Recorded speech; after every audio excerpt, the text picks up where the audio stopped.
भारत समेत एशिया के कई देशों पर कुदरत के कहर का खतरा मंडरा रहा है।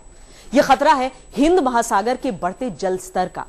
हिंद महासागर का जल स्तर हर गुजरते लम्हे के साथ ऊपर की ओर उठ रहा है। अगर यह रफ्तार नहीं रुकी तो समंदर का सैलाब कम ऊंचाई के कई इलाकों को आने वाले वक्त में डुबो सकता है। यानी समंदर की तेज लहरें नई बर्बादी को न्योता दे सकती हैं।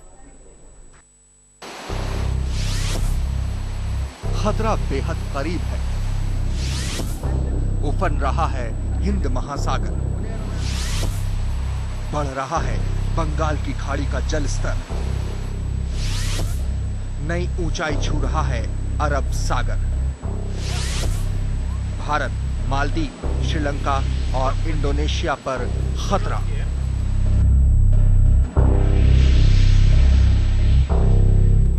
हिंद महासागर में हलचल मची है। उफान पर है धरती का 20% पानी। अचानक नहीं बल्कि धीरे धीरे बढ़ रही है इसकी गहराई।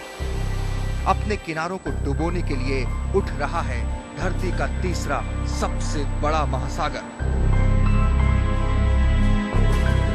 हिंद महासागर का ये रूप डरावना जरूर है, लेकिन यही हकीकत है हिंद महासागर की। भारतीय उपमहाद्वीप को तीन तरफ से अपने जल से पखारने वाला ये महासागर धीरे धीरे भारत और एशिया के कई देशों के लिए खतरा बनता जा रहा है। ये खबर आई है विज्ञान पत्रिका साइंस डेली के हवाले से। खबर इसलिए भी बेहद गंभीर है क्योंकि अमेरिका के कोलोराडो यूनिवर्सिटी के वैज्ञानिकों के जिस दल ने अध्ययन के बाद ये रिपोर्ट जारी की है, उस दल ने इसके अध्ययन में 1-2 साल नहीं पूरे 50 साल लगा। हिंद महासागर की सतह और लहरों का 1960 से परीक्षण कर रही इस रिसर्च टीम के मुताबिक हिंद महासागर का जल स्तर पिछले 50 साल में 1 फुट से ज्यादा ऊंचा हो गया है। पानी के उठने की रफ्तार हर 10 साल में आधा इंच या 13 मिलीमीटर तक है और हाल के दिनों में यह रफ्तार तेज होती जा रही है।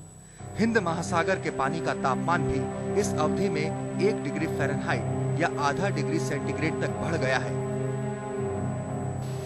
सागर की लहरों में आ रहे इस परिवर्तन का अंजाम विनाशकारी हो सकता है। बंगाल की खाड़ी, अरब सागर, मालदीव, श्रीलंका और इंडोनेशिया जैसे कम ऊंचाई के इलाके समंदर की बढ़ती लहरों में हमेशा के लिए डूब सकते हैं। यहाँ रहने वाली आबादी की जान पर खतरा आ सकता है और उन्हें हमेशा के लिए विस्थापित होना पड़ सकता है। और हमेशा की तरह हिंद महासागर के इस हलचल के पीछे है खतरनाक ग्रीन हाउस गैसों का असर। Carbon dioxide, carbon monoxide, sulphur dioxide आदि गैसों ने समंदर के पानी को गर्म कर दिया है। इसी बढ़ती गर्मी से ध्रुवीय इलाके के ग्लेशियर तेजी से पिघल रहे हैं और इन सब का मिला जुला नतीजा खतरनाक शक्ल अख्तियार करता जा रहा है। हिंद महासागर और एशिया में होने वाली इस तबाही को रोकने के लिए वैज्ञानिक नए तरीके ढूंढ रहे हैं, लेकिन जिस रफ्तार से खतरा बढ़ रहा है उसी रफ्तार से उपाय भी ढूंढने होंगे। आज तक ब्यूरो।